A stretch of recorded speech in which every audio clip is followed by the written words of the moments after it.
وَإِذَا تُلِيَتْ عَلَيْهِمْ آيَاتُهُ زَادَتْهُمْ إِيمَانًا وَعَلَىٰ رَبِّهِمْ يَتَوَكَّلُونَ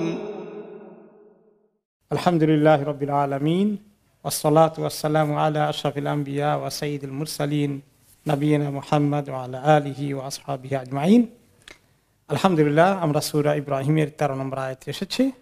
আল্লাহ তাআলা ইরশাদ করেন, এর আগে যেটা ছিল সূরা শুরুতে বিভিন্ন নবীদের কথা এসেছে। ইব্রাহিম আলাইহিস সালাম এবং ওনাকে বলা হয় আবুল আম্বিয়া, নবীদের পিতা।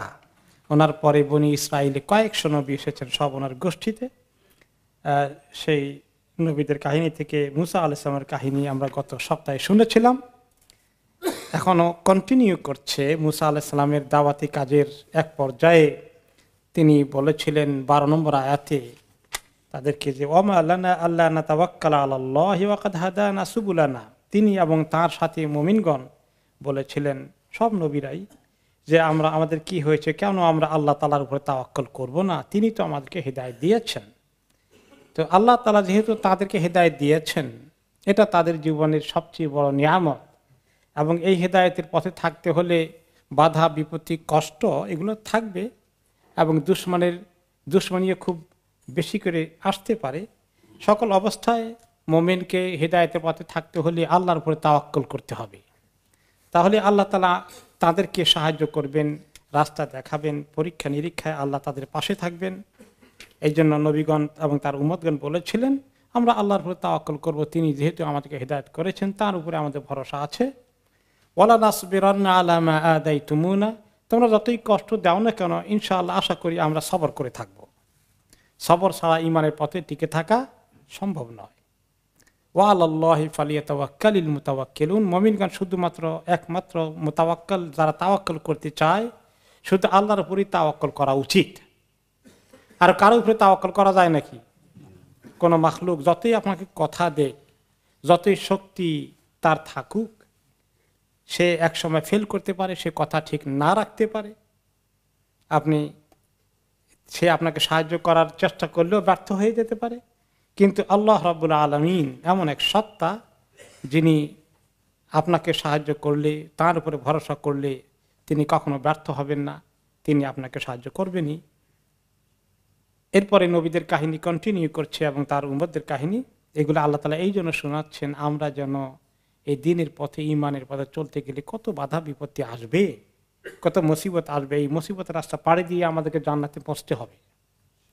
সেজন্য তাদের কাহিনীগুলো, আগের জামানার নবীগণ, তাদের উম্মতগণ যেভাবে কষ্ট করে করে এই রাস্তা পাড়ি দিয়ে জান্নাতে পৌঁছেছেন, তোমরা সেগুলো শুনো। সেগুলো শুনে শুনে তোমাদের ভিতরে হিম্মত তৈরি করো। পরীক্ষা আসবে, তোমরা গিভ আপ করো না, তোমরা হতাশ হয়ে যেও না, তোমাদের ঈমান যেন দুর্বল না হয়ে যায়। তো সেই নবীদের কাহিনী উপলক্ষে আরো আল্লাহ বলছেন, ওয়াকাল আল্লাযীনা কাফারু লিরুসুলিহিম, ওই জমানার কাফিরগণ তাদের রাসূলদেরকে লক্ষ্য করে বলেছিল, লানুখরিজান্নাকুম মিন আরদিনা, আমাদের জমিন থেকে তোমাদেরকে একদম বহিষ্কার করে দেব।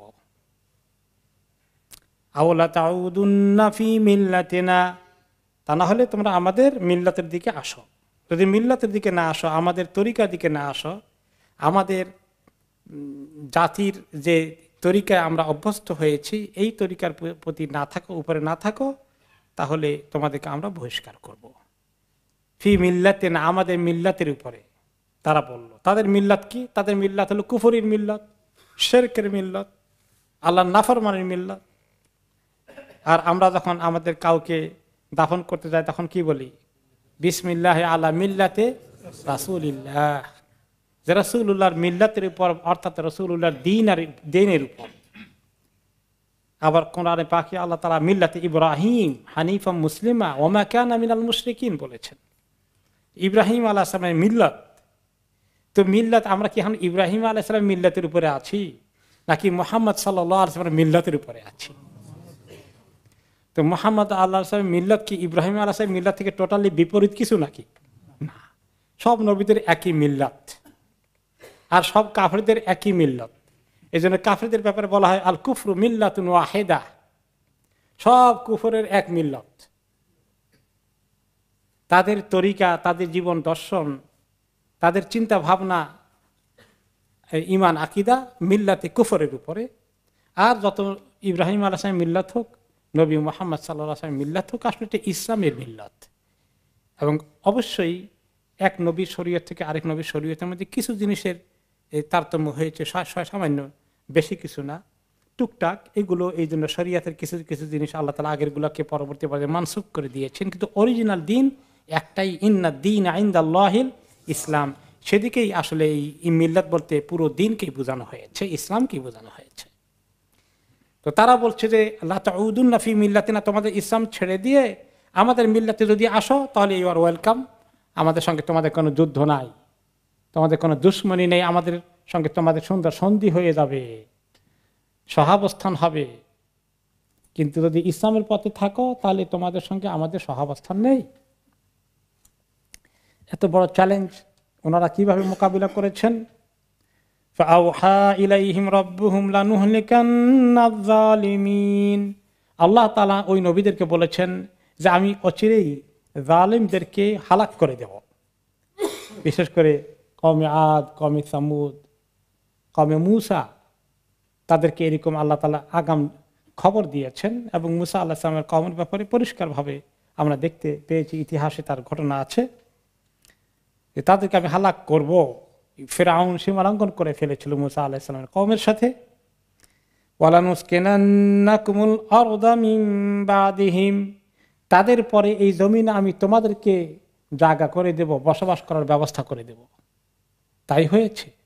ওই যে আগের ওই কওমগুলোকে যখন ধ্বংস করা হয়েছে, তাদের জায়গায় নতুন করে মানুষ বসবাস করেছে, তখন সেখানে মূসা আলাইহিস সালামের কওমের আল্লাহ তাআলা যখন বিজয় দান করেছেন, ফিরআউনকে হালাক করেছেন, পরবর্তী পর্যায়ে সেখানে তারা যারা ছিল, যারা হিজরত করে চলে গেছেন, বাকিরা সেখানে তাদের সুন্দর থাকার ব্যবস্থা হয়েছে, কোনো অসুবিধা হয়নি। যালিকা লিমান খাফা মাকামি ওয়া খাফা ওয়াঈদ, এইরকম আল্লাহর পক্ষ থেকে সাহায্য আসে যারা আমার শানকে ভয় করে। মাকামি, মাকাম, মাকাম মানে শান। যারা আল্লাহর শানকে ভয় করে, আল্লাহর সম্মান রাখে, দ্বীনের পথে চলে, আল্লাহকে মেনে চলে।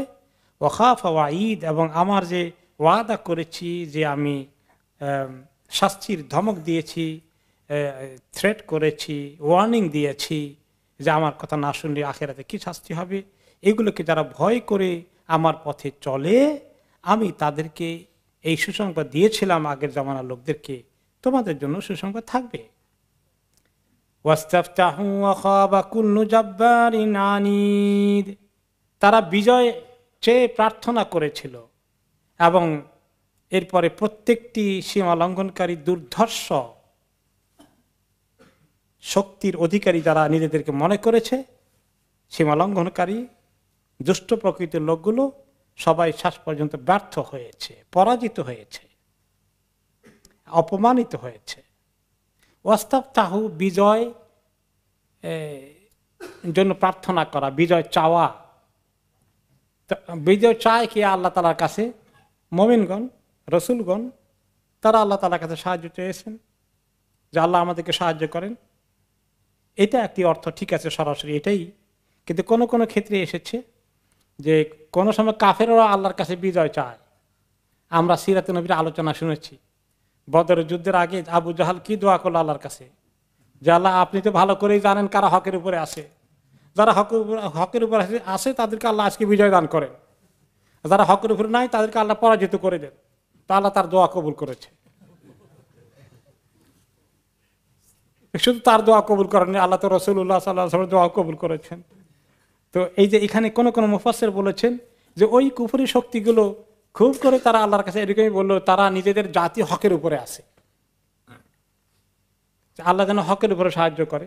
তা আল্লাহ হকের উপরে সাহায্য করেছেন, কিন্তু এই সাহায্যের আসছে ঠিকই, কিন্তু জব্বার, যারা মহাপ্রতাপশালী, খুব ক্ষমতার দম্ভ নিয়ে যারা চলে, সমস্ত ক্ষমতা তারা কুক্ষিগত করেছে, সমস্ত দেশ যাদের হাতে মুষ্টির মধ্যে চলে এসেছে। জব্বার, আসলে জব্বার তো আল্লাহ তাআলা সিফাত, অনেক বড় দাপটের অধিকারী, সবচেয়ে বড় দাপটের অধিকারী কে? আল্লাহ। তিনি তো দাপটের হকদার, তার তো ক্ষমতা আছেই। কিন্তু যে মানুষ আল্লাহ তাকে ভিক্ষা দিয়েছে একটুখানি পরীক্ষা করে দেখে কেমন, সেই ক্ষমতার অহংকার যখন করে, তখন আল্লাহ তাআলা তাকে যে জাব্বার বলেছেন, তার অর্থ হচ্ছে যে সে নিজে জাব্বার তো হতে পারবে কদ্দূর, কিন্তু তার ভাবখানা এমন ছিল, নিজেকে অনেক কিছু সে ক্ষমতার অধিকারী মনে করে বসেছে, দণ্ডমুণ্ডের কর্তা ভেবেছে। তার উপরে যে আরেকজন আছে, তিনি যে তাকে দিয়েছেন, কখন যে ছিনিয়ে নেবেন, তাকে তিনি একদম পানিতে ডুবিয়ে মারবেন ফেরাউনকে, এরকম যুগে যুগে ফেরাউনকে আল্লাহ তাআলা শিক্ষা দিয়েছেন। এই কথা যে স্বীকার করেনি জাব্বার, সবসময় তার এই দণ্ডমুণ্ডের কর্তা ভাব নিয়ে চলেছিল।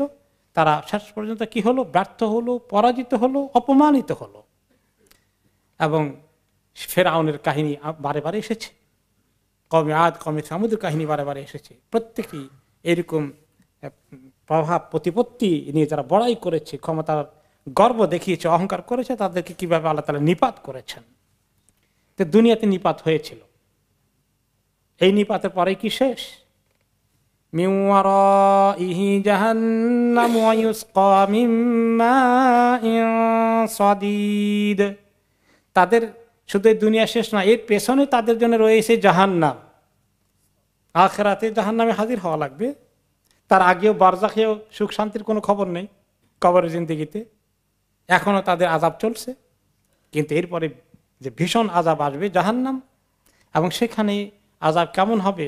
আগুনে পোড়া শুধু নয়, ওয়ায়ুসকা মিন মাইন সাদীদ, তাদেরকে খাওয়ানো হবে, পান করানো হবে জাহান্নামীদের আগুন দিয়ে জ্বলার কারণে যে সমস্ত পুঁজ বের হবে, রক্ত, পানি, এরপরে পেছনের রাস্তা দিয়ে যা কিছু বের হবে, মুখ দিয়ে নাক দিয়ে যা বের হবে, সবগুলোর যে এই মিক্স করে যে মিক্সচার তৈরি করা হবে, এটা নাম হলো সাদীদ।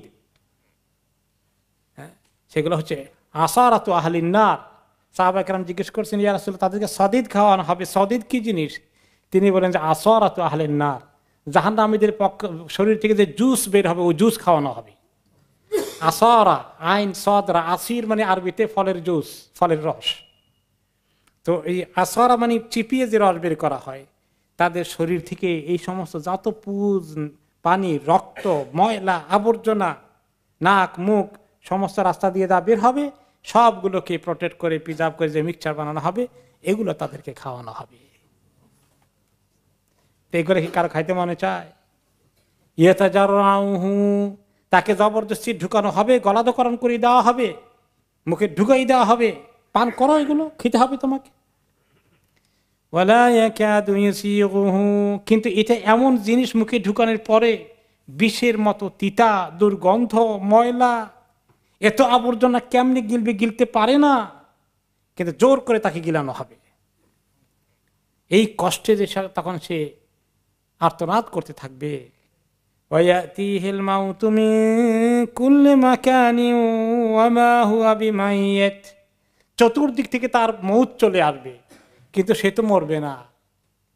চতুর্দিক থেকে সব জায়গা থেকে মউত আসবে, কিন্তু মরবে না।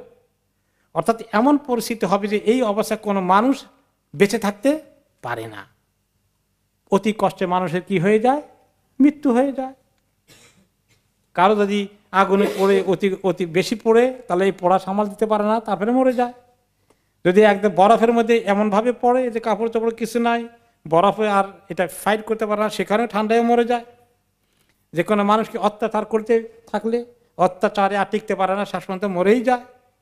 টর্চার করতে করতে, সইতে সইতে জাহান্নামে যতই করা হবে, যত রকমের শাস্তি দেওয়া হবে, মউত তাদের আসবে না, বরঞ্চ তারা মউতকে ডাকবে যে আকদে আলাইনা, আল্লাহ আমাদের মৃত্যু দান করেন, এই জীবনের কোনো দরকার নেই, কিন্তু মউত তো আসবে না। ওমা হুয়া বিমাইয়িত ওয়া মিন ওয়ারাইহি আযাবুন গালিয, যে কষ্টের আযাবের কারণে মউতকে ডাকছে, মউত তো আসবেই না, এর পরবর্তী যে আযাব যেটা আসবে সেটা আগেটার থেকে আরো বেশি হয়ে আসবে, এর পরেরটা আরো বেশি হবে। প্রত্যেকটাই যখন আসবে তত বাড়তেই থাকবে। গালিদ, অনেক কঠিন আযাব আসবে এর পেছন দিয়ে।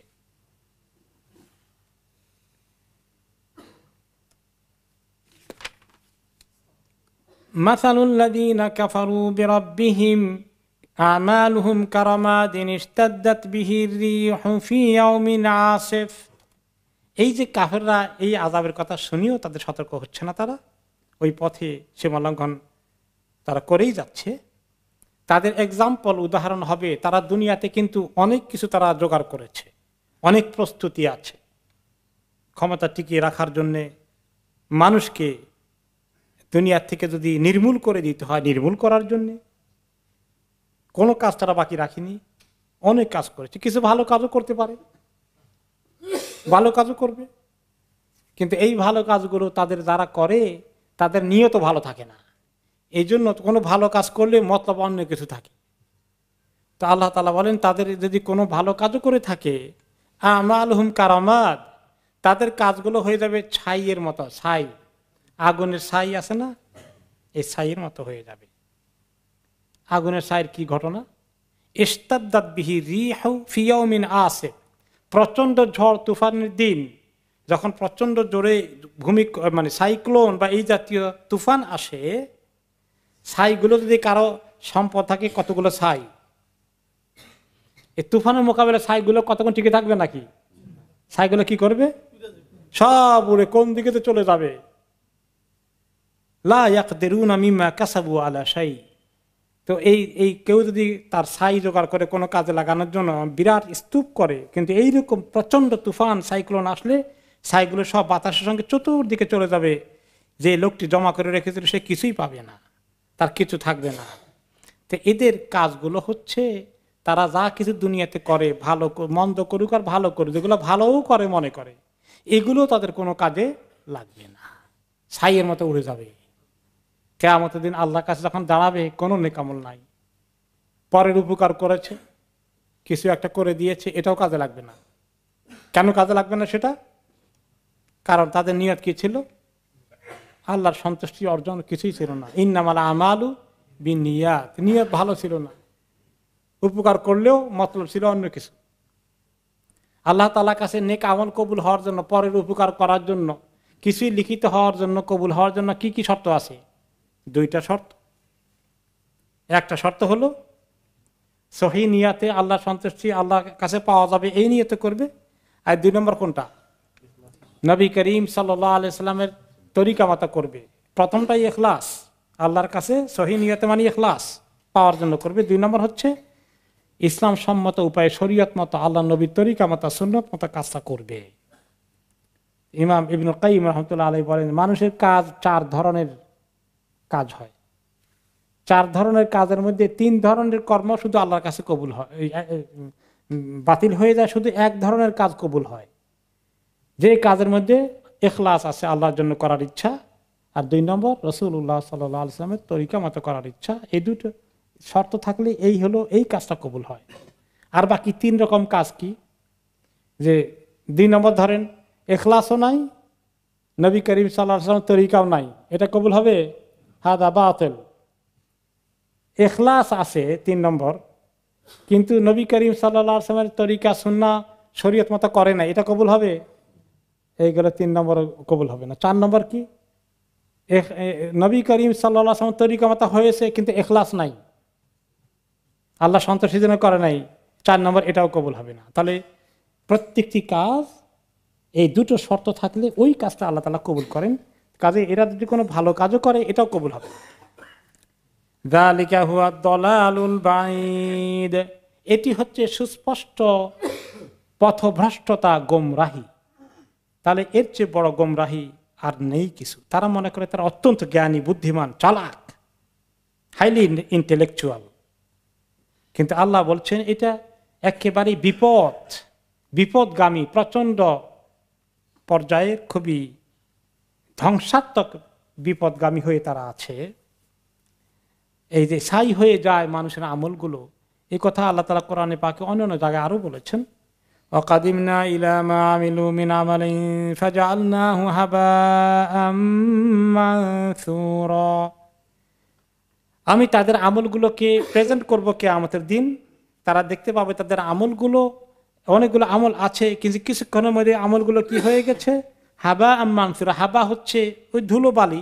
যেমন আপনি যদি অনেকগুলো আপনার কিতাবপত্র থাকে, বই পুস্তক থাকে, 1 বছর 2 বছর নাড়াচাড়া না করেন, তাহলে এগুলোর উপরে কি বসে? ডাস্ট, অনেকগুলো ধুলোবালি বসে। এগুলো কেমন মজবুত, ফু দিলে কেমন হয়? সব উড়ে যায়। এটাকে বলা হয়েছে হাবা মানসুরা। তারা দেখবে এতক্ষণ, কিয়ামতের দিন কিন্তু আল্লাহ তাআলা আমলগুলোকে শেপ দিবেন, আমলগুলোকে বাস্তবে বডি দিবেন। এগুলোর শেপ আছে, এক একটা আমলের সাইজ নিয়ে, শারীরিকভাবে সাইজ নিয়ে উঠবে, যাতে নেকির পাল্লা ভারী হয়, গুনার পাল্লা ভারী হয়। তো বিশাল আমলের স্তূপ, তাদের মনে হয় এগুলো ভালো কাজ করেছিল মনে হবে, কিন্তু সেগুলো ইখলাস না থাকার কারণে, আল্লাহ তাআলা তরিকা না হওয়ার কারণে এগুলো কিছুক্ষণের মধ্যে শেপটা নষ্ট হয়ে সব ধুলাবালি হয়ে গেল। তারা এখন দেখলো যে কিচ্ছু নাই আর।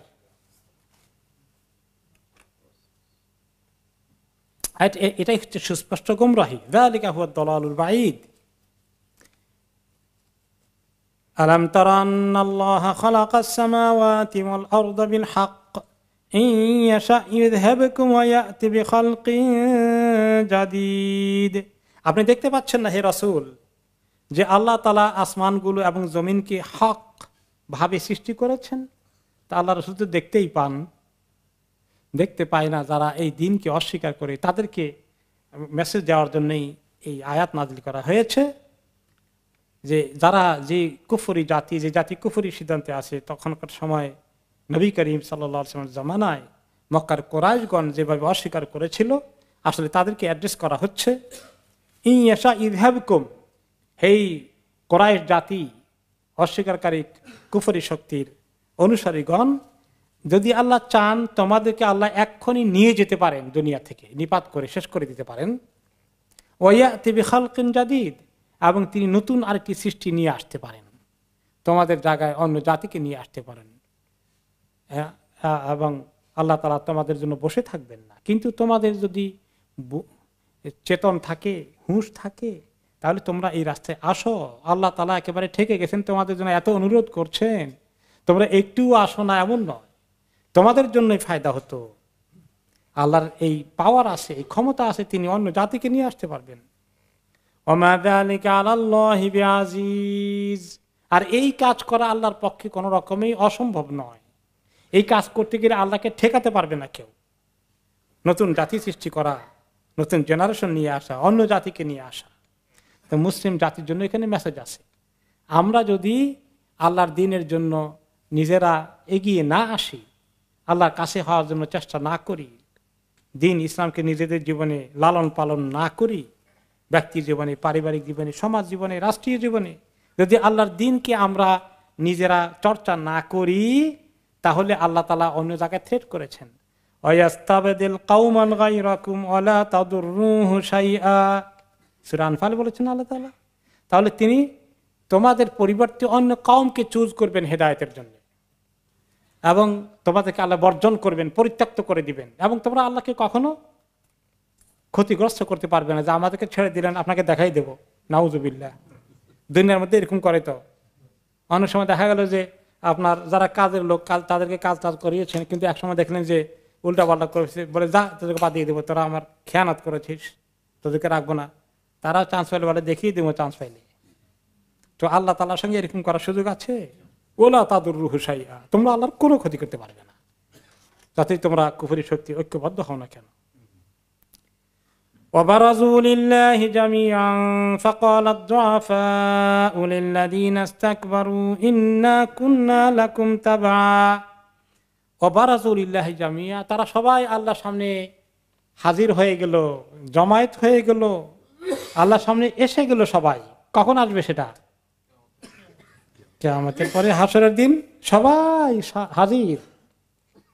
বারাজু মানে সবাই প্রকাশিত হয়েছে, কেউ ওখানে লুকিয়ে নেই, কাউকে মিস করা হয়নি, কেউ মাটির নিচে পড়ে আছে আল্লাহর খবর নাই। নাউজুবিল্লাহ, এরকম ঘটনা ঘটবে না, আল্লাহ ভুলে গেছেন তার কথা, এরকম হবে না। বারাজু, প্রত্যেকটাই বেরিয়ে আসবে, প্রত্যেকটি ব্যক্তি বেরিয়ে আসবে, এসে ওইখানে হাসরের ময়দানে যারাই আসবে। এখন তো এইবারে যুদ্ধ শুরু হয়ে গেল।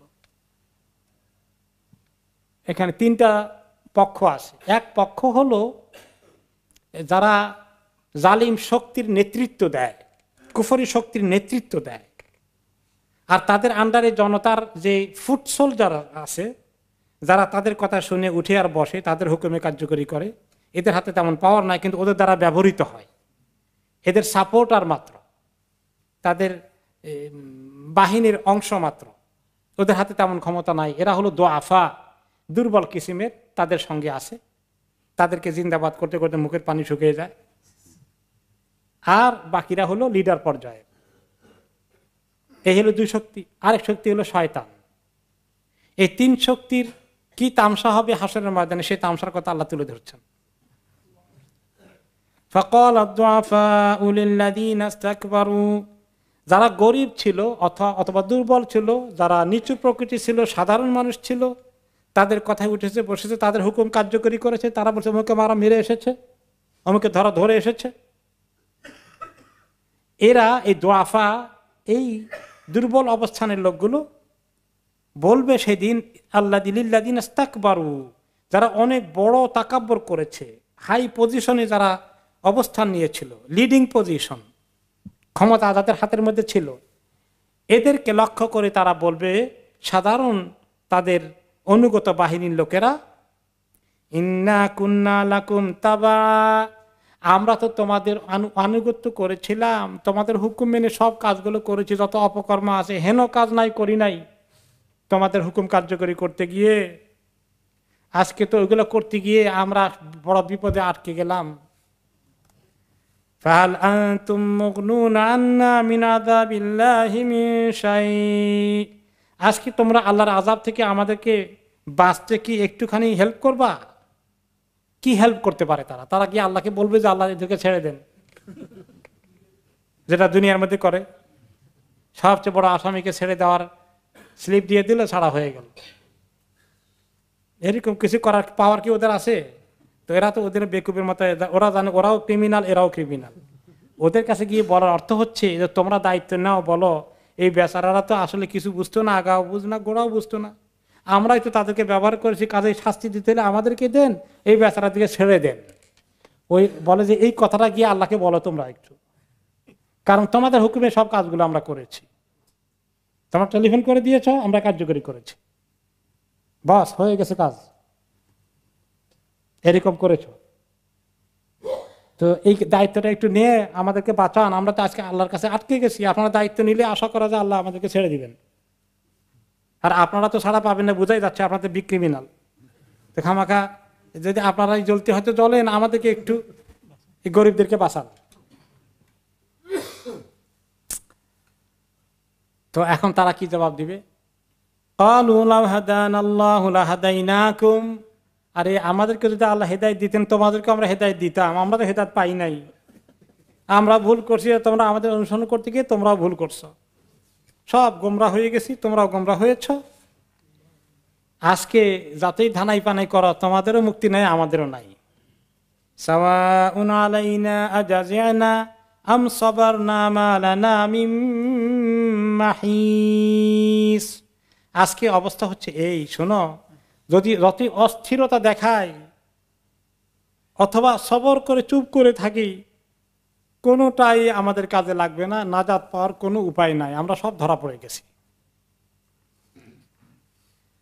তারা যে কিভাবে তাদের বিরুদ্ধে অভিযোগ করবে, কোরআনের বহু আয়াতে এসেছে। আরেক আয়াতে এসেছে, রব্বানা ইন্না আতানা সাদাতানা ওয়া কুবরানা ফাদাল্লুনাস সাবিলা, ও আল্লাহ, আমরা না বুঝে এই সমস্ত আমাদের লিডারদের, বড় বড় লোকদের কথা শুনেছিলাম, তাদের আনুগত্য করেছিলাম, তাদের কথা মেনে তাদের তরিকায় চলেছি, তাদের হুকুম কার্যকরী করেছি, তারা তো আমাদেরকে একদম বিভ্রান্ত করে ছেড়ে দিয়েছে আল্লাহ।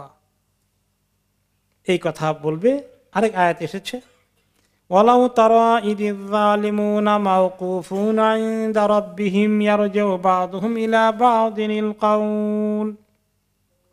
আপনি যদি দেখতেন হে নবী, সেদিন জালিমগণ যখন তাদের রবের সামনে সব আসামি হিসাবে দাঁড়াবে, একে অপরকে দোষী করবে, সে তাকে দোষী করবে, সে বলবে না আমাকে দোষ দাও না, তুমি তো শরীক ছিলা, এইভাবে বলাবলি করবে, অভিযোগ দোষারোপ করার চেষ্টা করবে।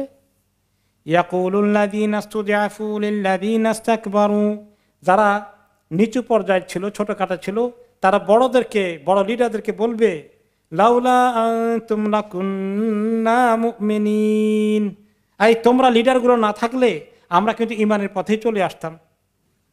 তোমরাই আমাদেরকে এই সাংঘাতিকভাবে দিন থেকে সরিয়ে রাখার জন্য যত কৌশল আছে সবগুলো ব্যবহার করেছ। قال الذين استكبروا للذين استضعفوا أنحن صددناكم عن الهدى بعد إذ جاءكم بل كنتم مجرمين। কিন্তু এই বড় লোকগুলো তখন সাধারণ নিচু মানের লোকগুলোকে লক্ষ্য করে বলবে যে আসলে কি তোমাদের কাছে হেদায়েত চলে এসেছিল, তারপরে সেই হেদায়েত না নেওয়ার জন্য আমরা বাধা হয়ে দাঁড়িয়েছি? এমন তো ঘটেনি। বাল কুনতুম মুজরিমিন, তোমরা নিজেরাও ছিলে ক্রিমিনাল, তোমরাও কম সন্ত্রাসী ছিল না, গডফাদার ছিল। তো আমাদের স্বার্থ তোমাদের স্বার্থ দুইটা একসঙ্গে হয়ে কাজ করেছি, তো আমাদের দায়িত্ব নিতে হবে, তোমাদের নিতে হবে, একলা আমাদের উপর দিতে চাও কেন? তোমাদের কোন নিষ্ঠা নেই। তখন আরেকটি আয়াতে কি এসেছে, তার শেষ পর্যন্ত দেখবে যে তারা তো মুক্তি নাই আজকে, কিন্তু তাদের রাগ, গোসা, অভিযোগ, ক্ষোভ ওই সমস্ত লিডারদের প্রতি যাবে যারা তাদেরকে ব্যবহার করেছে। তখন কমপক্ষে তারা বলবে, আল্লাহ কমপক্ষে এক কাজ করেন, সমান শাস্তি দিয়ে না, এদেরকে ডবল ডবল শাস্তি দিন আমাদের থেকে, তবু দিল কিছু ঠান্ডা হবে যে জালিমগুলো ডবল শাস্তি পেয়েছে। তো আল্লাহ তাআলা বলবেন, অসুবিধা নেই, সবার জন্যই ডবল আছে। কি কঠিন পরিস্থিতি আসছে চিন্তা করেন। এই সমস্ত কথা ভুলে গিয়ে মানুষ আজকে কোন জায়গায় আছে?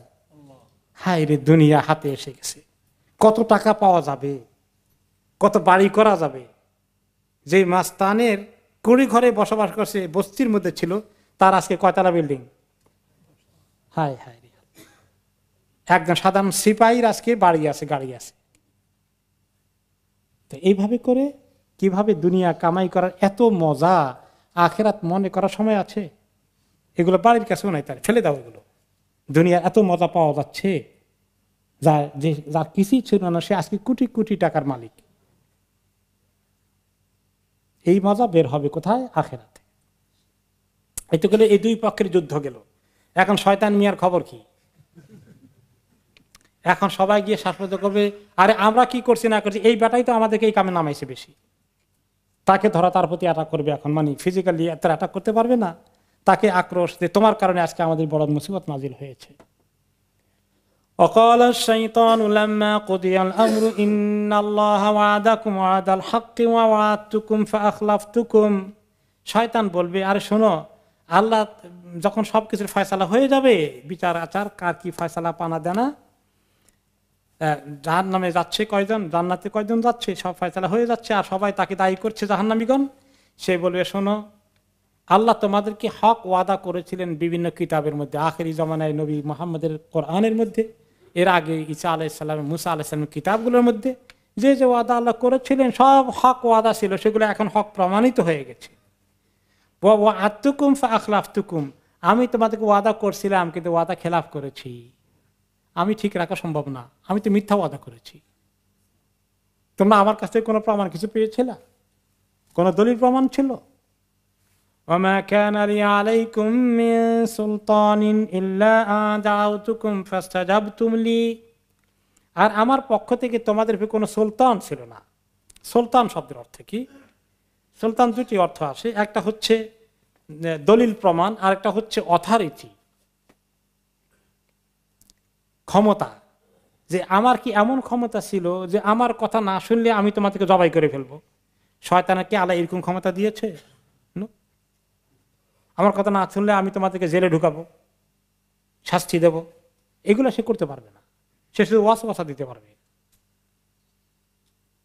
তাহলে আমার এমন কোনো ক্ষমতা ছিল না যে আমি তোমাদেরকে জোর করে শাস্তি দেওয়ার মতো ভয় দেখিয়ে তাড়া করেছি আমার কথা শোনা না হলে মেরে ফেলবো, এমন তো আমি কিছু করতে পারিনি।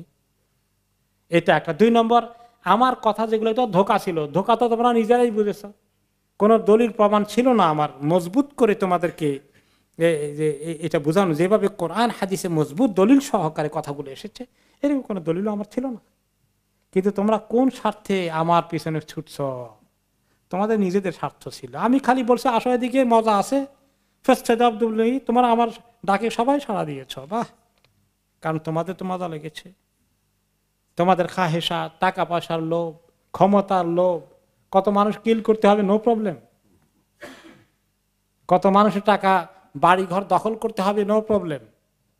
জমি কার দখল করে, কার দখলে আছে, কত মানুষের আপনি এবার যদি হিসাব নেন, আমাদের দেশে কত বাড়ি কার কার দখলে আছে, বাড়িওয়ালার দখলের পরিবর্তে জমি একজনের দখলে আরেকজনের। কয়েকশো হবে নাকি, কয়েক হাজার হবে, কয়েক লক্ষ বলে 1-1 কোটিও হয়ে যেতে পারে। কিভাবে কার জমিকে দখল করে বসে আছে, কার বাড়িকে দখল করে বসে আছে, কত কাহিনী। কেসগুলো যেগুলো আসে, কয়টা কেস আসে আর ঘুরে, আর কেসও তো সহজে শেষ হয় না, চলতেই থাকে, ঝুলতেই থাকে। কার যতদিন ঝুলে থাকবে ততদিন কিছু কামাই করার সুযোগ আছে যারা কেসওয়ালা বসে আছেন। এইভাবে মানুষের নির্বিচারে জুলুম করে যাচ্ছে, অবিচার চলছে পৃথিবীর মধ্যে। তোমরা এগুলো করে এসেছো, খুব মজা লেগেছে তোমাদের কাছে। ফালা তালুমুনি ওয়ালুমু আনফুসাকুম, আমাকে দোষ দিয়ে লাভ নাই, নিজেদেরকে দোষ দাও। আমার দিকে শুধু অঙ্গুলি নির্দেশ করে কোনো লাভ নেই, আমি আমার ডিউটি করেছি, যেটা আমি যা কামানে করেছি। তোমাদের কি আল্লাহ এই জ্ঞান দেয়নি, বিবেক দেয়নি, বুদ্ধি দেয়নি, হুঁশ আসেনি? কাজেই নিজেকে নিজের দিকে তাকাও, কেন তুমি ভুল করেছ, আমার দিকে তাকাইও না, সব সব দোষ আমার ঘাড়ে দিও না।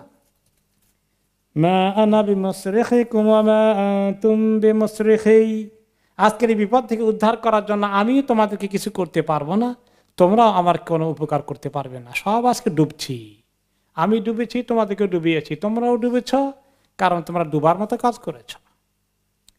ইন্নী কাফারতু বিমা আশরাকতুমুনি মিন ক্বাবল, আর আমি তোমরা এর আগে যারা শিরক করেছ, আমাকে আল্লাহর সঙ্গে শরীক বানিয়ে নিয়েছ, যারা শিরক করে তাদের অধিকাংশের মাবুদ কিন্তু শয়তান। লাত, মানাত, ওজ্জা, হবল, যত আর আধুনিক জামানায় যে নামগুলো দেওয়া হয় মূর্তিগুলোর, আসলে পূজা এগুলো শেষ পর্যন্ত কে পায়? শয়তান পায়। শিরক মানি, এই শিরকের পূজা কার কাছে যায়? শয়তানের কাছে যায়। হয় আল্লাহর কাছে যাবে, নতুবা শয়তানের কাছে যাবে, আর কার কাছে যায় না। মাজারের মধ্যে গিয়ে যেগুলো করে, হয় আল্লাহর কাছে যাবে, নতুবা শয়তানের কাছে যাবে। মাঝখানে যে ওলি আল্লাহ শুয়ে আছে, তার কাছে যাবে নাকি? কিচ্ছু যাবে না, তিনি এগুলা থেকে জিম্মা মুক্ত। তো কাজেই আমি কোনো তোমাদের শিরকের দায়িত্ব আমি নেব না। সে বলবে যে আমি তো বলি না যে আমি তোমাদের মাবুদ, বা বললেও তোমরা নিয়েছো কেন, আমাকে মাবুদ বানিয়েছো কেন? মাবুদ বানা আছে এখন একটা ধর্ম আছে যেটা নাম হলো শয়তানি ধর্ম, স্যাটানিজম। ধর্মের নামই হলো শয়তানি ধর্ম, শয়তান তাদের মাবুদ, শয়তানের পূজা করে, ইবাদত করে। পাশ্চাত্য জগতে অনেকে শয়তানের পূজারী আছে। ইন্নায যালিমিনা লাহুম আযাবুন আলীম, এই জালেমদের জন্য রয়েছে কঠিন শাস্তি। ওয়া উদখিলাল্লাযীনা আমানু ওয়া আমিলুস সালিহাতি জান্নাতিন তাজরি মিন তাহতিহাল আনহারু খালিদিনা ফিহা বিইذনি রাব্বিহিম তাহিয়্যাতুহুম ফিহা সালাম।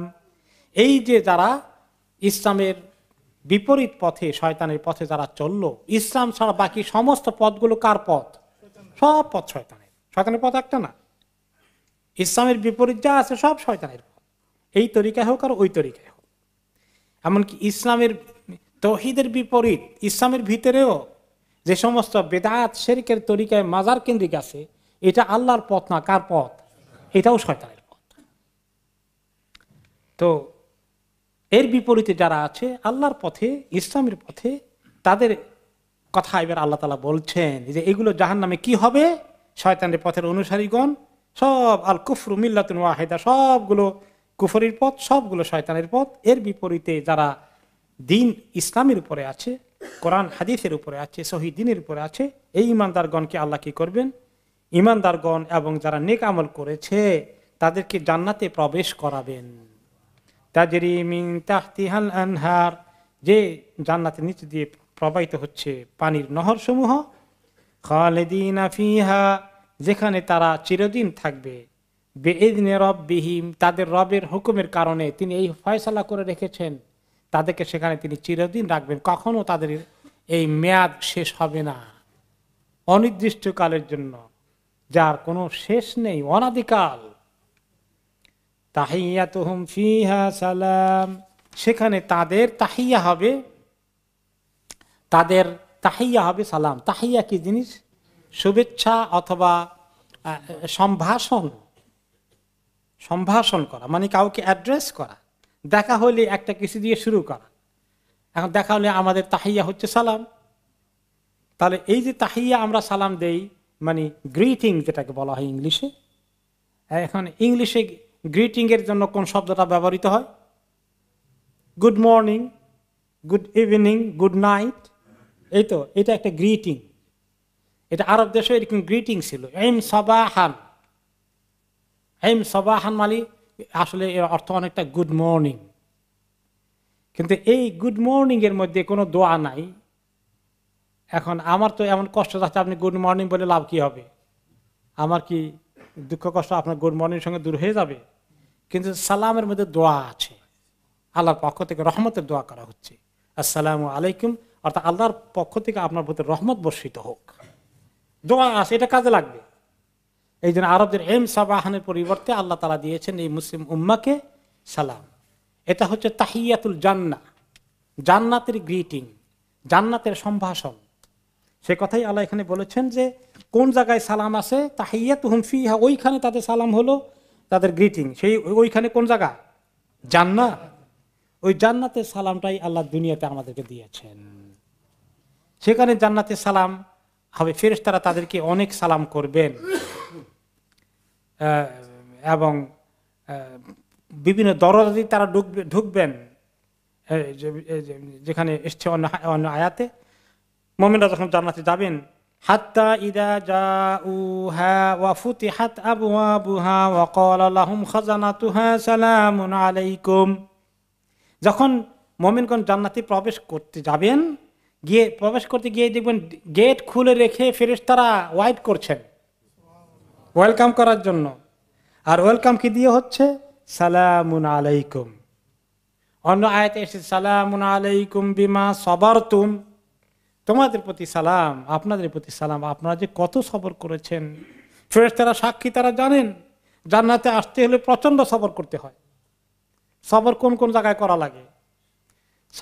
সবরের তিনটা এরিয়া আছে, আমরা শুনেছি, আবার শুনি একটু। একটা হলো আল্লাহর নেক কর্ম করার জন্য, নেক আমল করার জন্য, দ্বীনের পথে চলার জন্য অনেক সবর লাগে, নাকি লাগে না? লাগে। গুনাহ থেকে বাঁচার জন্য অনেক সবর লাগে, না হলে মনের খাহিসাতে নাফসানির অনেক তাড়া আছে যেগুলো আমাদেরকে খামাখা গুনাহ করিয়ে ফেলে। সবর করে মনকে শক্ত করে গুনাহের রাস্তা থেকে সরিয়ে নিতে হয়। চোখকে সরাতে হয়, মনকে সরাতে হয়, কানকে সরাতে হয়। এই হলো 2 নম্বর এরিয়া অফ সবর। 3 নম্বর কোনটা? সবর আলা আকদারিল্লাহ, আল্লাহ তাআলা তাকদীরের ফয়সালাগুলোকে সবরের সাথে মেনে নেওয়া। একটা দুঃসংবাদ আসছে, এই সংবাদটা কিছুতেই শুনতে চাই না, আহারে প্রিয়জন হারিয়ে গেছে। এই সংবাদ কি শুনতে ভালো লাগে কারো? ওই অবস্থা আল্লাহর কাদার ফয়সালা হয়ে গেছে, সবর করতে হবে। বিজনেস বিরাট লস করে ফেলেছে, কেমন কষ্ট লাগার কথা, মন মেজাজ খারাপ হয়ে যায়, মাথা ঠিক থাকে না, এই অবস্থায় সবর করতে হবে। স্বামী স্ত্রী দাম্পত্য জীবনে কষ্ট পাওয়া যাচ্ছে, এখন কষ্ট পাওয়া গেলে যদি কেউ সবর করে তাহলে জিনিসটা একটা পর্যায়ে গিয়ে দেখা যায় যে আল্লাহ তাকে সাহায্য করবেন, যে প্রচন্ড কষ্ট পাচ্ছি, আমি কাউকে কষ্ট দেব না, হয়তো সংশোধনের চেষ্টা করব, চেষ্টা করার পর যে ফেল করি তাহলে আমি সবর করব, কারণ আমি জানি আমি সবর করলে আল্লাহ তাআলার কাছে আমি অনেক কিছু পেয়ে যাব। এরকম অনেক আপনারা দেখবেন পারিবারিক সমস্যা প্রচুর মানুষ ভোগে। আমাদেরকে তো ডেইলি মনে করেন যে কয়েকটা সমস্যা নিয়ে শুনতে হয়, বসতে হয়। কোনো কোনো ক্ষেত্রে আল্লাহ তৌফিক দেয়, মনে হয় একটা সমাধানে যাওয়া গেলে, কিন্তু কোনো কোনো জটিল কেস আসে, সুবহানাল্লাহ, মাথা ঘুরতে থাকে, কোনো লাইন খুঁজে পাওয়া যাচ্ছে না, এত কঠিন কেসগুলো আসে। তো এখন এই সমস্ত কেসের মোকাবিলা যেটা বলি, যে আপনি খুব ঝগড়া হয়েছে, একদম খুব কটু কথা বলেছে, এত কষ্ট দিয়েছে, তো তিনি যখন কষ্ট সহ্য করতেন আবার তিনি কিছু কাউন্টার কষ্ট দিয়েছেন, ভালো। তা আমি বলি যে আপনি কষ্ট বেশি পেয়েছেন, এইটার যাতনায় ঘুমাইতে পারেন না, তাই না? যে কষ্ট পায় ঘুমাইতে পারে নাকি? সহজে ঘুমাইতে পারে না, আরে এত কষ্ট লাগে। তাই বলি যে আপনি একটা চিন্তাটা পাল্টাই দেন, যে আপনি এত কষ্ট পেলেন, এই সবগুলো কষ্ট কি আল্লাহর কাছে লেখা থাকবে না আল্লাহ ভুলে যাবেন? লেখা থাকবে। সবগুলো কষ্ট আল্লাহ নিয়ে আসবেন, আপনার নিয়ে এনে যে আপনাকে কষ্ট দিয়েছে তাকে বলবেন যে তার পাওনা শোধ করো। বলছে আল্লাহ আমি কোত্থেকে শোধ করব, এখন তো দুনিয়া টাকা পয়সাও নাই যে কিছু দিয়ে দেব। তো বলবে যে আজকে তোমার নেক আমল দিয়ে শোধ করতে হবে। তোমার কি কি নেক আমল আছে, নামাজ কিছু পড়ছিল, কিছু রোজা রেখেছিলে, এগুলো দিয়ে শোধ করতে থাকবে। তো একজনে যদি কষ্ট দেয়, তিনজনকে কষ্ট দেয়, পাঁচজনকে কষ্ট দেয়, অথবা এত কষ্ট দেওয়া দিয়েছে যে নেক আমল যে পরিমাণ আছে এতটুকুন, কষ্ট দিয়েছে এতটুকুন, এখন তো এতটুকুন শোধ হইলো মাত্র, বাকিটা কই? এখন আল্লাহ তো আজকে বিচার করবেন, ইনসাফ করবেন, তার পুরো পাওনা আদায় করতে হবে। এখন এই বেচারার কাছে তো আর নেকি নাই, এখন শোধ হবে কেমনে? এখন এই ব্যক্তির যদি গুনাহ থাকে, যে কষ্ট পেয়েছে, তার গুনার ওই সাইজ অনুযায়ী, তার পাওনার সাইজ অনুযায়ী গুনাহগুলো নিয়ে তার কাঁধে দেওয়া হবে। এখন সেই জালিম মজলুমের কাছ থেকে এই তার প্রতিশোধ নিতে গিয়ে আজকে জালিমের দেখা গেল তার যে নেক আমল ছিল এটাও খাওয়া হয়ে গেল, কিচ্ছু থাকলো না। আর দেনা শোধ করতে গিয়ে পরবর্তী পর্যায়ে ওই লোকের গুনাহগুলো নিয়ে এসে এখন তার ঠিকানা কোথায় হবে? জাহান্নাম। তাহলে এইভাবে যে মানুষ ক্ষতিগ্রস্ত হয়ে যাবে, এইটা না বুঝার কারণে এদিকে মানুষের নজর যায় না, খালি বলে আমার কষ্ট দিল কেন, এটার আমি কিভাবে প্রতিশোধ দেবো, কিভাবে এটার বিচার চাইবো, কিভাবে আমার অধিকার আদায় করব, তার জন্য অস্থির হয়ে যায়। হ্যাঁ, তা বলে এই নয়, ইসলাম বলে না যে তুমি যদি জুলুমের শিকার হও, মজলুম হয়ে চুপ করে বসে থাকো, একটু নড়াচড়া করো না, কোনোদিন জুলুম শাসক চেষ্টাও করো না, তা নয়, এগুলো করতে হবে। কিন্তু অনেক কিছু আছে, সব জুলুমের বিচার কি শরীয়তের দুনিয়ার কোর্ট করতে পারে? বহু জুলুমের বিচার করতে পারে না। এমন গালিগালাজ করেছে, এমন অপমান করেছে, কোন কোর্টে গিয়ে আপনি এটার বিচার পাবেন বলেন? হয়তো জায়গা দখল করছে, ওইটা দলিল প্রমাণ দেখে হয়তো পাইতে পারেন। কিন্তু এই যে মানুষ মানুষকে এত কষ্ট দেয় আচার ব্যবহারে, আত্মীয় স্বজনের ভিতরে, বউর সঙ্গে শাশুড়ি, শাশুড়ির সঙ্গে বউর, জালের সঙ্গে জাল, জালের, এইভাবে যে আমাদের চলে, স্বামী স্ত্রী, স্ত্রী স্বামী, এই যে কষ্ট আমরা দেওয়া শুরু করে দেই, শুধু আর যে কষ্ট পায় সে অস্থির হয়ে যায়, হায় রে সে এত ঠকে গেল, এত পরাজিত হয়ে গেল, এত কষ্ট হয়ে গেল, দুনিয়া কোনো বিচার হলো না, আফসোসে ঘুম আসে না। যদি আল্লাহর উপর তাওয়াক্কুল থাকে, আখিরাতের উপর ইয়াকিন থাকে, তাহলে তার পক্ষে সামাল দেওয়া সম্ভব। এই জন্য সবরটা এত নিয়ামতের জিনিস। তাহলে 3 কিসিমের সবর। as-sabru আলা তাআতিল্লাহ, আল্লাহর হুকুম মানার জন্য সবর লাগে। as-sabru আন মাসিয়াতিল্লাহ, আল্লাহর গুনাহ থেকে বাঁচার জন্য সবর লাগে। as-sabru আলা কাদারিল্লাহ, আল্লাহর তাকদীরের ফয়সালার উপরে সন্তুষ্ট থাকার চেষ্টা করা, এটাও সহজ নয়, এর উপরেও সবর করা লাগে। 3 কিসিমের সবর করতে করতে লোকেরা জান্নাতে যাবে। এই জন্য ফেরেশতারা এসে তাদেরকে বলবেন সালামুন বিমা, যেটা আছে সালামুন আলাইকুম বিমা সাবারতুম, তোমাদের প্রতি সালাম, এই যে জান্নাতে আসো কি কারণে জানো? তোমরা যে সবর করেছিলে, এই সবরের কারণে অনেক নেক আমল করতে পেরেছো, এই সবরের কারণে অনেক গুনাহ থেকে দূরে থাকতে পেরেছো, এই সবরের কারণে জালিমের মোকাবেলায় তুমি অধৈর্য হওনি, তুমি পেরেশান হয়ে তুমি তোমার নেকি ক্ষতিগ্রস্ত করনি, বরং তুমি গেইন করেছ। অন্য আয়াতে এসেছে ওয়াল মালাইকাতু ইয়াদখুলুনা আলাইহিম মিন কুল্লি বাব, মালাইকা ফেরেশতাগণ তাদের প্রতি সব দরজা দিয়ে খালি ঢুকবে, মুমিনদেরকে দেখার জন্য এত অস্থির থাকবে, এত আনন্দ করবে মুমিনদেরকে দেখে, তারা এত সুন্দর। যেমন কোনো বিদেশ থেকে যদি কোনো দামি দামি মেহমান আসে, অন্য কোনো বাড়িতে আপনার নিজের আত্মীয় এসেছে, তারা খুব নামি দামি বহু জায়গা থেকে এসেছে, অনেক দূর থেকে এসেছে, খুব মহব্বতের মানুষ, এরকম লোকজন যখন আসে আপনারা কত আগ্রহ করে দেখতে যান, তাই না? অমুকে এসেছে, এত খুব নামি দামি মানুষ, এই এলাকা তাকে দেখতে যায়, বা খুব ভালো মানুষ, খুব নেককার মানুষ, তার সঙ্গে দেখা করতে যায়, এই যে আগ্রহ করে। ফেরেশতারা আমাদের সঙ্গে আমাদেরকে দেখার জন্য অস্থির হয়ে যাবেন, তারা আনন্দিত হবেন দেখা করার জন্য, সালাম করতে আসবেন, মোবারকবাদ জানাবেন যে আল্লাহর মেহমানগুলো এসেছে, তারা আল্লাহর লোক। এই যে মর্যাদা আল্লাহ তাআলা মুহাম্মদকে দিয়েছেন, সেই আয়াতে বলছেন যে মুমিনদের জন্য রয়েছে সেখানে তাহিয়াতুহুম ফিহা সালাম, তাদের সেখানে দেখা সাক্ষাৎ হলে নিজেরা এবং ফেরেশতাগণ যতবার দেখা করবেন ততবার তাদেরকে সালাম দিবেন। ওয়ায়ালকাউনা ফিহা তাহিয়াতাও ওয়া সালামা, সেখানে তারা রিসিভ করবে শুধু তাহিয়া এবং সালাম, তাদের শুধু সালাম নিবেন। তাদেরকে এত আদর করে এত সম্মান করে ফেরেশতারা আসবেন দেখা করতে। আপনাকে আবার বিরক্ত করবেন না, সেটা আপনি দুশ্চিন্তার কারণ নাই যে ঘুমাইতে দিবেন না বোধহয় নাকি না, তারা ওগুলো সব ঠিক থাকবে, সব ঠিক থাকবে, কিন্তু আপনাদের সঙ্গে সালাম করতে এত অস্থির থাকবেন ফেরেশতাগণ। সেখানে তাদের নিজেদেরও মুমিনদেরও কথা কি থাকবে, দাওয়াহুম ফিহা সুবহানাকাল্লাহুম্মা তাহিয়াতুহুম ফিহা সালাম ওয়া আখিরু দাওয়াহুম আনিল হামদুলিল্লাহি রাব্বিল আলামিন। সেখানে মুমিনগণের একটা দোয়া থাকবে, জিকিরের মাত্র থাকবে, একটাই আমল থাকবে, সেটা কি সুবহানাকাল্লাহুম্মা, শুধু এটাই বলবেন সুবহানাকাল্লাহুম্মা সুবহানাকাল্লাহুম্মা, এই কথাটাই বলবে, যে এই আল্লাহর পবিত্রতা ঘোষণা দেবে। এবং আর একে অপরের সঙ্গে দেখা হলে ফেরেশতাগণ দেখা হলে তাহিয়াতুহুম ফিহা সালাম, তাদের গেটিং সম্ভাষণ হবে সালাম দ্বারা।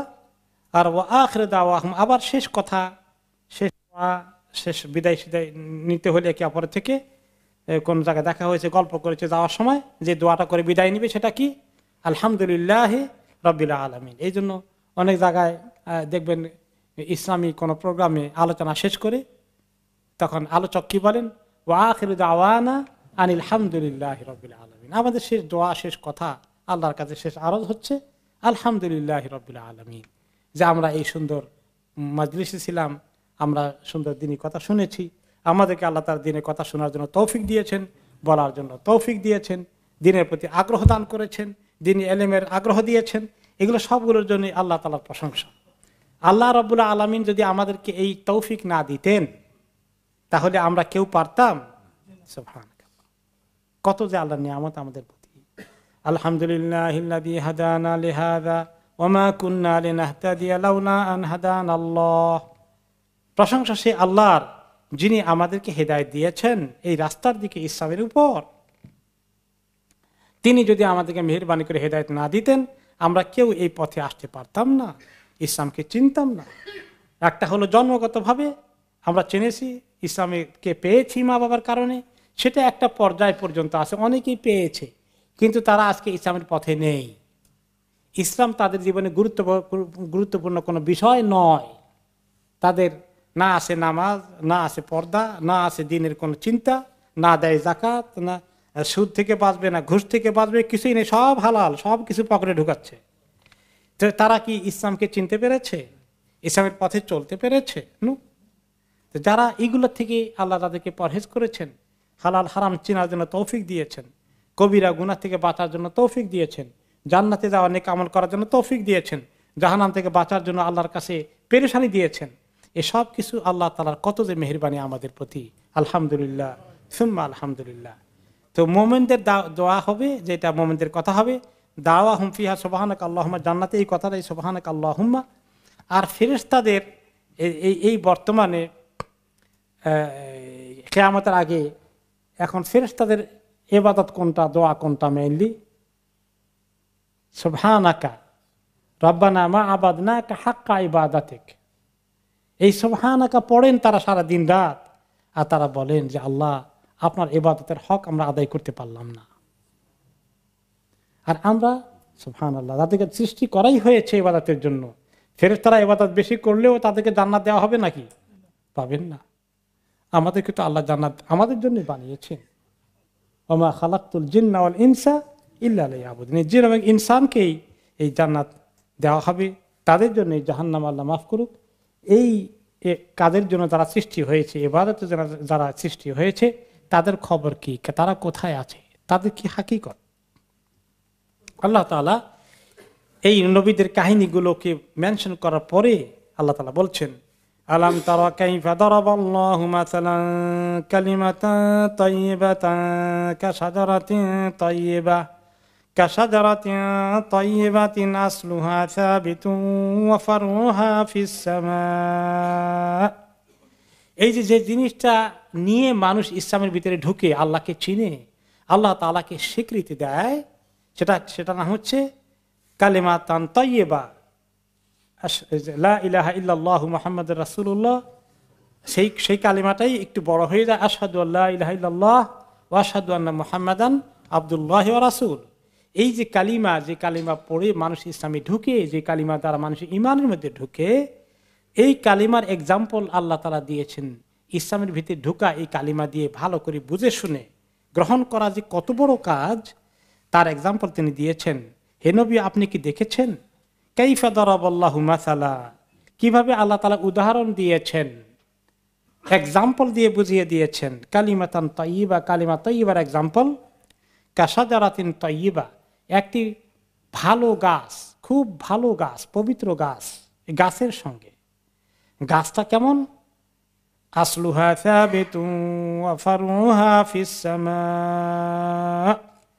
যে কালিমা তাইয়্যিবা ওই গাছের উদাহরণ, যে গাছটি রুট, শিকড় জমিনের মধ্যে অত্যন্ত মজবুত ভাবে প্রতিষ্ঠিত আছে, আর তার ডালাপালাগুলো, তার গাছের কাণ্ড থেকে শুরু করে শাখা প্রশাখাগুলো একদম আকাশ পর্যন্ত পৌঁছে গিয়েছে।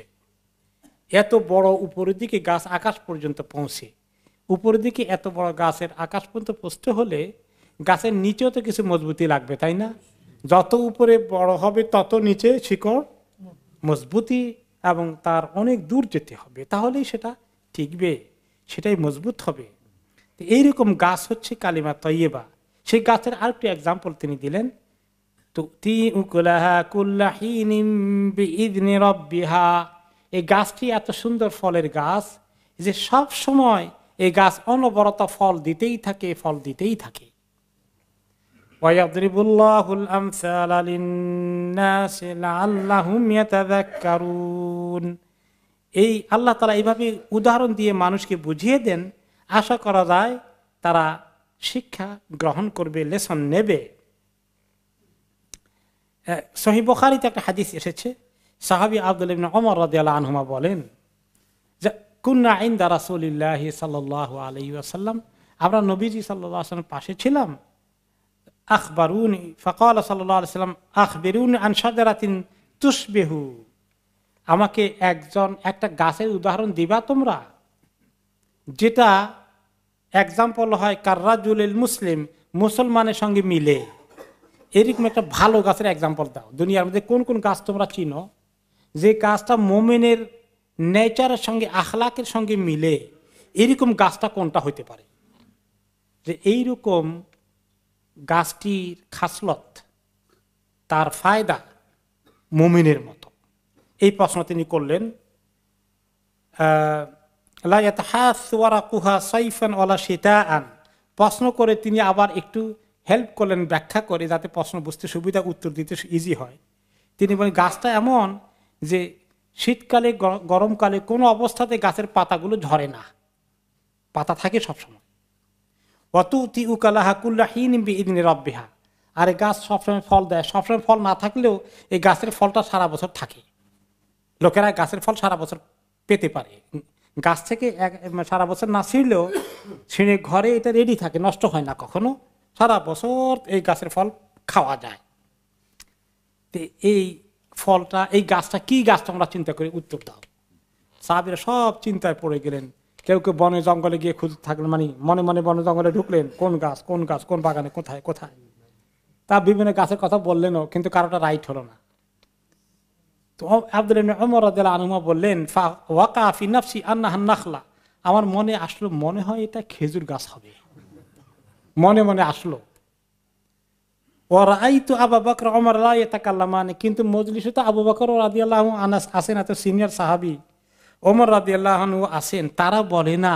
আমি ছোট্ট ছেলে মানুষ, বালক, আমি কেমনে বলি, বেয়াদবি হয়ে যায় কিনা, তারপর আমারটা কেমনে ঠিক হয়। আবার এত মুরব্বীরা বলতে পারে না, আমি বলতে পারছি, হেজিটেশন করে আমি বললাম না। ফাকারিহতু আন আতাকাল্লাম, আমি বললাম না। ফালাম্মা ইয়াকুলু শাইআন, কেউ কোনো জবাব দিচ্ছেন না। কারো জবাব না শুনে নবী করিম সাল্লাল্লাহু আলাইহি ওয়াসাল্লাম নিজে এবার আনসার করলেন, হিয়া নাখলা, এটা হচ্ছে খেজুর গাছ। তো এখন সবাই মজলিস শেষ হয়ে গেল, তা আমি আব্বার সঙ্গে আমার পিতা ওমরের সঙ্গে বাড়িতে যাচ্ছি। আমি বললাম, ইয়া আবাতা আল্লাহি লাকাদ কানা ওয়াকা ফি নাফসি আনহা নাখলা, আল্লাহর কসম আব্বু, আমার দিলে আসছিল এটা আসলে খেজুর গাছ, এটা কিন্তু আমার মাইন্ডে আসছিল ভালো করেই। কলা মা মানাকা আন তাতাকাল্লাম, আরে বোকা ছেলে, তোমার মাইন্ডে আসলো বললাম না কেন, আনসার করলাম না কেন? কুলতু লাম আরাকুম তাতাকাল্লামুন, আমি দেখলাম যে আপনারা মুরব্বীরা কেউ কথা বলেন না, আমার কথা বলতে তো আমার হিম্মত হলো না এই কারণে। ফাকারিহান আতাকাল্লামু আও আকুলু শাইআন, আমার খুব খারাপ লাগলো, আপনারা আছেন, আপনি আছেন, আবু বকর রাদিয়াল্লাহু আনহু আছেন, এত সিনিয়র সাহাবীরা আছেন, আমি ছোট চেংড়া মানুষ, ছেলে মানুষ, কেমনে কথা বলি? আমি হেজিটেশন করে বললাম না। ওমর রাদিয়াল্লাহু আনহু বললেন, আহারে ছেলে, লা আন তাকুনা কুলতা আহাব্বা ইলাইয়া মিন কাযা ওয়া কাযা, তুমি যদি আনসারটা করতে বাবা, আমি যে কত খুশি হইতাম আজকে। তো এইটা একটা শাজারাতিন তাইয়্যিবার কথা আছে। এই শাজারাতের আরেকটু তাফসীর আমাদের লাগবে। এই খেজুর গাছের সঙ্গে মুমিনকে তুলনা করেছে, কিন্তু এখানে আল্লাহ তাআলা এই গাছের কথাটা কেন আনলেন, কালিমা তাইয়্যিবার অর্থটা আসলে কি, এটা আমরা ইনশাআল্লাহ পরবর্তী পর্যায়ে আগামী সপ্তাহে ভালো করে শোনার চেষ্টা করবো ইনশাআল্লাহ।